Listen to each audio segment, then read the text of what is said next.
Waalaikumsalam warahmatullahi wabarakatuh. Baik, Bu Elma sehat? Alhamdulillah sehat. Alhamdulillah. Bu Iva sehat? Alhamdulillah sehat. Alhamdulillah. Bu Fakti bagaimana? Alhamdulillah saya sehat, Bu Iva, Bu Elma. Ya, di sini hari ini kita bertemu ya, alhamdulillah dalam keadaan sehat. Kita di sini bertiga akan melakukan kegiatan coaching ya. Nanti di sini saya sebagai observer, kemudian nanti ada Bu Iva dan Bu Elma yang akan melakukan kegiatan coaching ya. Sebelumnya mohon maaf, mohon izin ya Bu Elma, ini saya dengan Bu Iva dulu ya. Nah, sebagai coach ya nanti ya, sebagai coach ya, terus Bu Elma sebagai coach. Baik, sebelum melaksanakan coaching di sini Bu Iva, mohon izin saya memberikan beberapa pertanyaan ya. Nah, sebelumnya di awal ini sebelum melakukan coaching tentunya Bu Iva nanti ada hal yang harus diperhatikan, kemudian ada beberapa hal juga yang mungkin nanti harus khusus dilakukan ya bagi seorang coach kepada coachingnya. Nah, sebelumnya nanti di sini saya akan memberikan mendiskusikan ya beberapa hal. Yang pertama nanti akan saya perhatikan apakah Bu Iva melakukan coaching dengan Bu Elma sudah melakukan alur tirta atau belum. Kemudian apakah Bu Iva sebagai coach sudah memberikan pertanyaan yang nanti akan menggali solusi-solusi dari permasalahan dari Bu Elma sebagai coach. Kemudian Bu Iva juga nanti akan memberikan tanggapan ya kepada Bu Elma. Nah, sebelumnya Bu Iva di sini mohon maaf saya akan memberikan beberapa hal ya, diantaranya Bu Iva itu harus menerapkan prinsip coaching ya. Yang pertama yaitu kemitraan, kemudian proses kreatif dan memaksimalkan potensi. Nanti Bu Iva memang harus menerapkan prinsip tersebut ya. Kemudian nanti juga Bu Iva harus memberikan pertanyaan-pertanyaan yang mungkin nanti akan bisa menggali dari Bu Elma yang memiliki permasalahan. Nah, baik, sebelumnya di sini saya akan menanyakan beberapa hal ya Bu Iva. Yang pertama, apakah yang akan Bu Iva kembangkan sebagai seorang coach ya, yang nanti akan mengcoach Bu Elma? Hal apa yang akan Bu Iva kembangkan? Hal yang saya kembangkan yang pertama presence atau kehadiran penuh, Ya, yang kedua mendengarkan aktif, yang ketiga memberikan pertanyaan yang berbobot. Baik Bu Iva, ada 3 ya yang nanti harus Bu Iva kembangkan, yaitu memberikan pertanyaan yang berbobot, mendengarkan aktif, kemudian yang ketiga adalah presensi atau kehadiran penuh ya. Baik Bu Iva, yang kedua Bu Iva pastinya akan mengembangkan nih potensi yang benar-benar spesifik ya. Dari ketiga tadi yang akan Bu Iva kembangkan itu yang mana saja? Mendengarkan aktif dan memberikan pertanyaan berbobot. Insya Allah itu spesifik yang akan saya kembangkan. Kalau untuk kehadiran, insya Allah saya sudah hadir sepenuhnya. Baik, sudah jiwa raga ya, nanti akan mengcoaching Bu Elma. Baik, boleh tahu nih untuk mendengarkan secara aktif nih yang Bu Iva ketahui itu seperti apa? Yang saya ketahui, nanti saya bertanya kepada coach dan coach memberikan jawaban, dan jawaban itu saya umpan balik, feedback supaya menggali pertanyaan lagi dan dia sampai menemukan solusinya. Baik, luar biasa. Baik, nanti semoga ketika Bu Elma memberikan obrolan ya yang mungkin unek-uneknya, Bu Iva bisa mendengarkan sepenuhnya karena memang sudah hadir sepenuhnya, kemudian akan mendengarkan secara aktif. Baik, kemudian yang terakhir, indikator mana nih yang akan Bu Iva inginkan nih di dalam proses coaching ini? Indikator yang mana nih yang paling memang Bu Iva inginkan?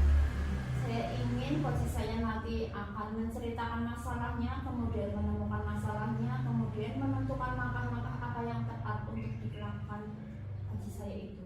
Baik Bu Iva, luar biasa. Nanti akan Bu Iva gali ya permasalahannya Bu Elma nih. Nanti Bu Elma akan memberikan ini nih unek-unek saya. Nanti kemudian mungkin Bu Iva juga langsung akan memberikan pertanyaan lagi agar Bu Elma bisa menemukan sendiri solusi ya dari permasalahannya. Baik, monggo nanti akan panjenengan lakukan nggih kegiatan coaching hari ini. Monggo dilaksanakan dengan baik. Nanti di sini saya akan mendengarkan Bu Elma dan Bu Iva melakukan coaching. Nah, silakan Bu Iva, Bu Elma. Assalamualaikum Bu Elma. Waalaikumsalam Bu Iva. Sehat Bu Elma? Alhamdulillah sehat. Iya. Untuk kali ini saya akan ngobrol dengan Bu Elma sekitar 15 atau 17 menit atau 20 menit lah ya. Apa yang kita bicarakan siang hari ini Bu Elma? Saya mempunyai masalah Bu di kelas saya Bu. Apa itu? Jadi nilai-nilai di kelas saya itu saya merasa bahwa tahun ini tuh berkurang gitu dari tahun sebelumnya Bu. Itu faktor apa kira-kira Bu? Kalau menurut saya sih ya mungkin daya baca dan daya hitungnya itu masih kurang Bu. Dari tahun dulu memang untuk numerasi itu masih kurang, tapi tahun ini tuh saya merasa banyak perbedaan gitu terhadap anak-anaknya ya Bu. Dari tahun ke tahun itu saya merasa turun gitu loh, terbukti dari nilai, kemudian dari hasil AMPK kemarin saya lihat sekilas jawaban-jawaban anak kok gini gitu loh Bu. Tidak sesuai dengan harapan saya, padahal saya melakukan latihan ya jumlahnya sama dengan tahun yang kemarin begitu, tapi kenapa hasilnya itu mungkin agak berkurang gitu loh. Apa mungkin karena siswanya lebih banyak dari kemarin? Untuk siswa itu malah banyakan tahun kemarin, dan kemudian tahun kemarin juga di kelas 6 ya, sekarang di kelasnya Bu Pokti itu ada 2 siswa yang berkebutuhan khusus. Tapi di tahun ini tidak ada berkebutuhan khusus, tapi Malah turun ya? iya, karena jadi daya bacanya itu siswa bisa membaca, tapi dia tidak bisa menangkap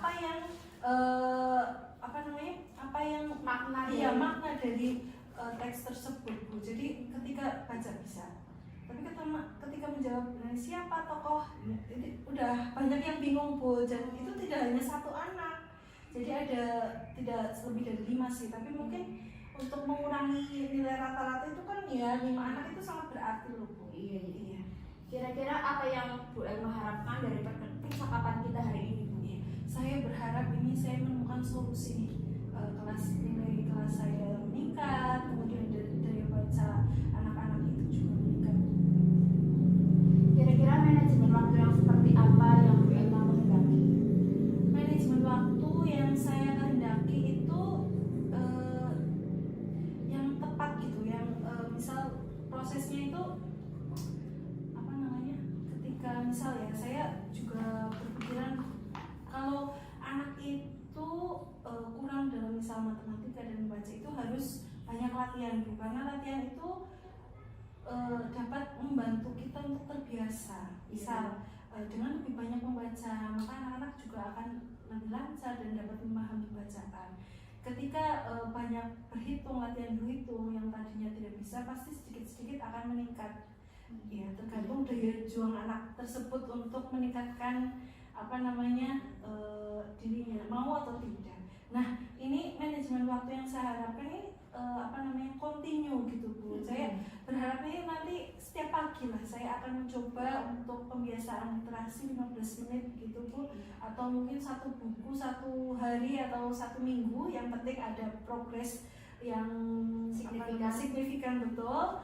Kemudian juga selain literasi juga ada numerasi, karena numerasi di raport pendidikan AMPK yang kemarin itu juga berkurang di tahun kemarin. Jadi saya harap tahun ini tuh dapat meningkat, tapi mungkin tahun depan ya Bu, karena tahun ini sudah dilakukan AMPK.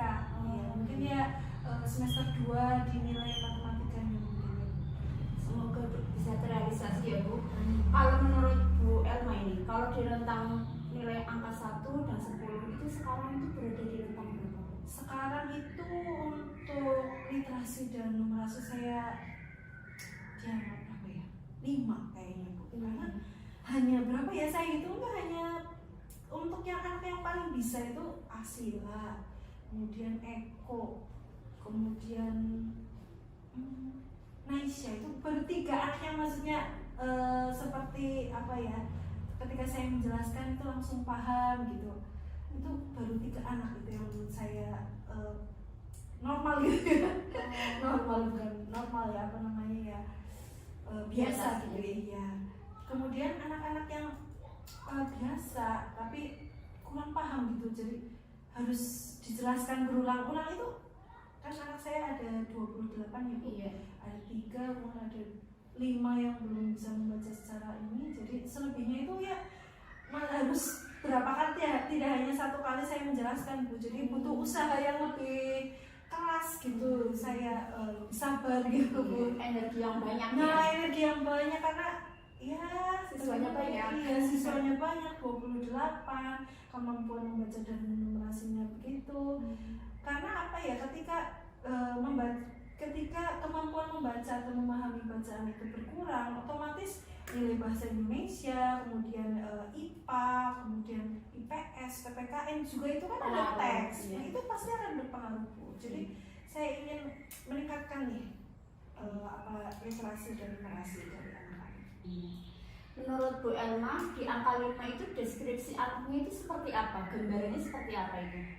Angka 5 itu ya tadi yang seperti saya jelaskan ya Bu, bahwa ada 3 anak yang bisa gitu ya, ketika saya menjelaskan, satu kali menjelaskan kamu kayak gini paham, ketika membaca soal dia mandiri Bu, jadi tidak bertanya, dia sudah paham apa yang ditanyakan, nilainya juga sedikit lebih baik lah, walaupun tidak tinggi amat 90, tidak, tapi nilainya ya lebih bagus gitulah dari anak-anak yang lain. Kemudian beberapa anak yang belum bisa membaca, dan ini saya selalu berkolaborasi dengan orang tua, ayo latihan membaca, tambah-tambahan, walaupun sepele ya Bu, tapi itu anak benar-benar tidak bisa Bu. Jadi bumbung susun itu belum bisa, bumbung susun, bahkan ketika bumbung susun ya Bu, misal 1, 2, 4 ini, nah ini kan seharusnya di sebelah sini, nah ini di sini, jadi satunya itu di sini.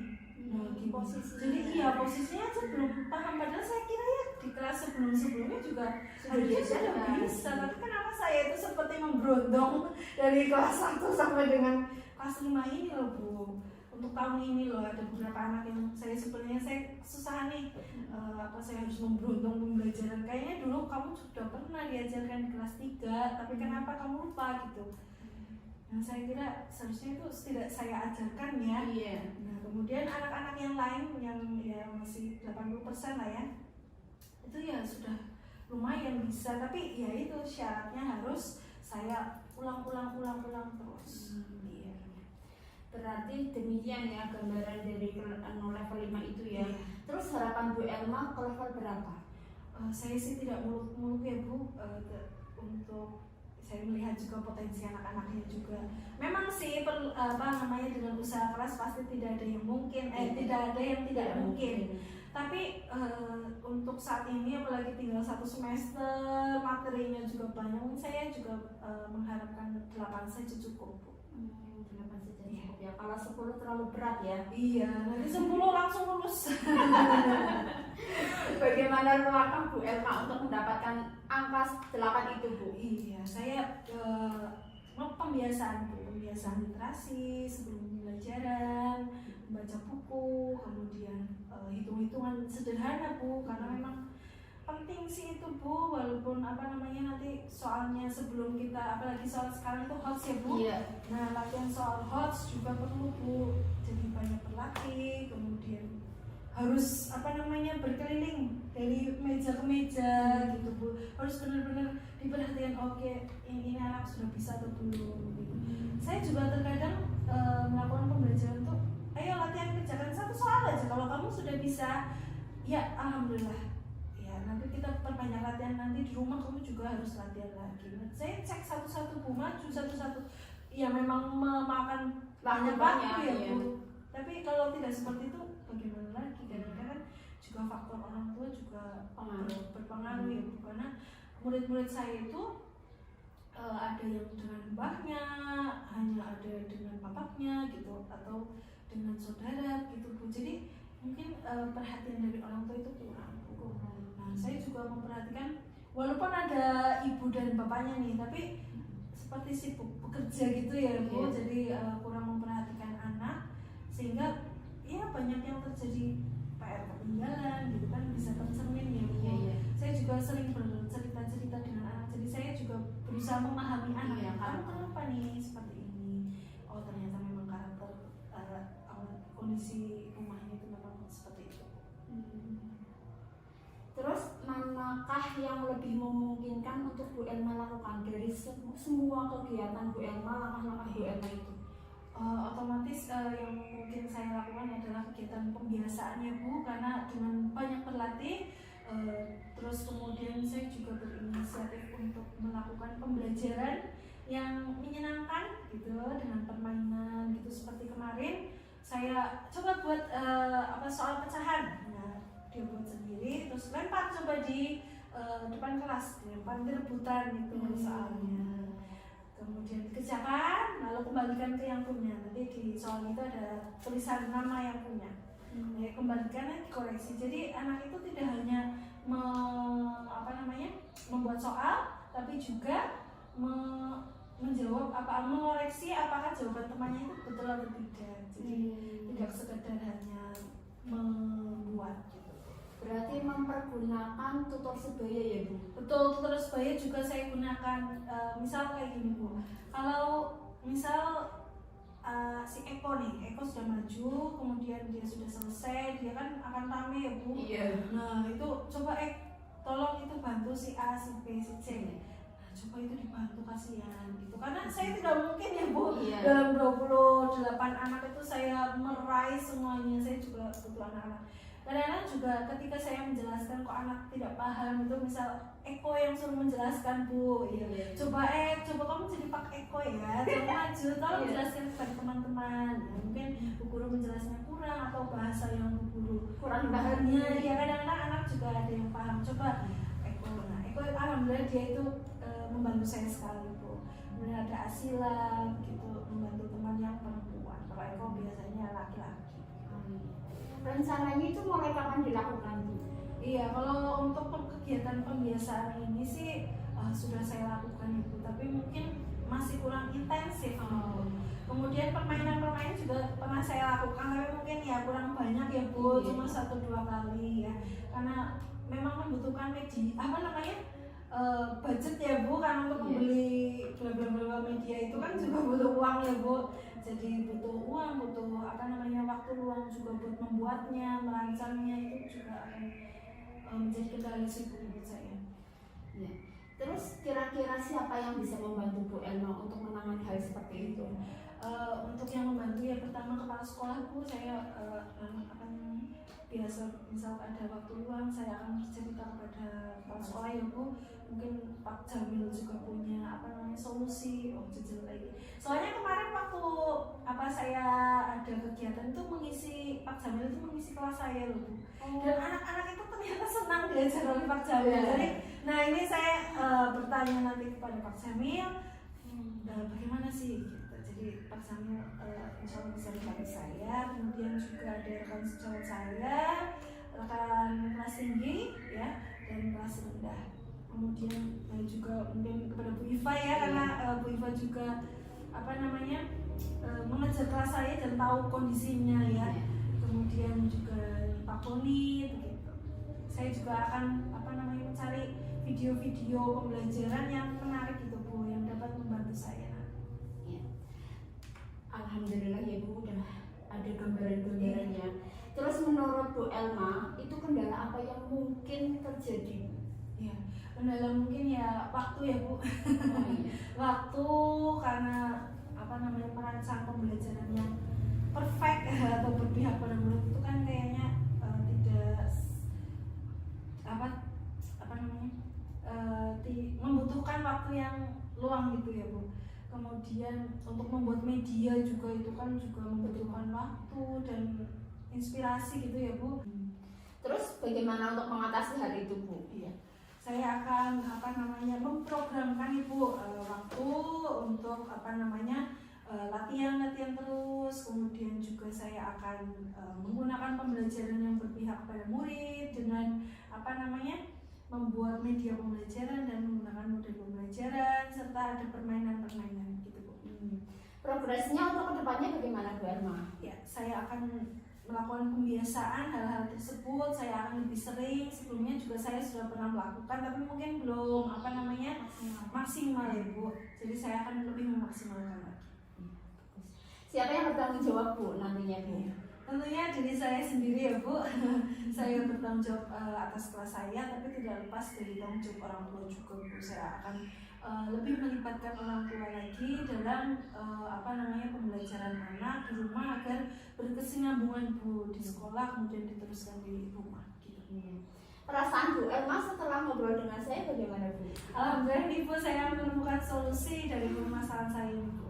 Ya, alhamdulillah ya Bu Elma sudah menemukan solusi. Terus apa yang didapatkan dari obrolan kita Bu? Iya, saya tuh mendapat inspirasi nih untuk pembelajaran di kelas saya, menggunakan model pembelajaran, kemudian permainan, terus pembiasaan yang positif, juga pokoknya pembelajaran yang berpihak kepada murid gitu. Bagus. Selamat bertemu kembali nanti setelah Bu Elma melaksanakan programnya, kita bisa bercerita kembali ya prosesnya seperti apa. Baik Bu. Iya. Baik Bu Iva, Bu Elma, alhamdulillah ya kegiatan coaching yang sudah dilakukan oleh Bu Elma dan Bu Iva berjalan dengan lancar. Baik Bu Iva, di sini saya akan menanyakan beberapa hal terkait tadi yang kegiatan coaching yang sudah dilaksanakan oleh Bu Iva.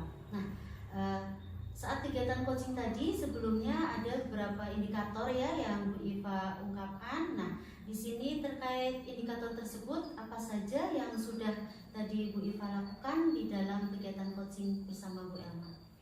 Indikator capaiannya saya sudah bisa menanyakan, menggali pertanyaan, memberikan pertanyaan sehingga si coach saya ini menemukan masalah, menceritakan masalahnya dan menemukan solusinya. Saya tentunya sudah menggunakan alur cerita juga yang berisi tentang tujuan umumnya, identifikasi masalah, rencana aksi dan tanggung jawabnya. Oke, baik, luar biasa Bu Iva.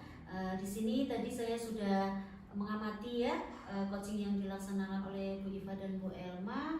Alur ceritanya sudah terlaksana, kemudian Bu Iva juga sudah memberikan pertanyaan yang berbobot sehingga tadi saya amati Bu Elma juga bisa dengan leluasa untuk memaparkan ya, maksudnya mengungkapkan bahwa permasalahan yang ada pada Bu Elma kemudian digali oleh Bu Iva, dan alhamdulillah Bu Elma bisa menemukan solusi dari permasalahan tersebut.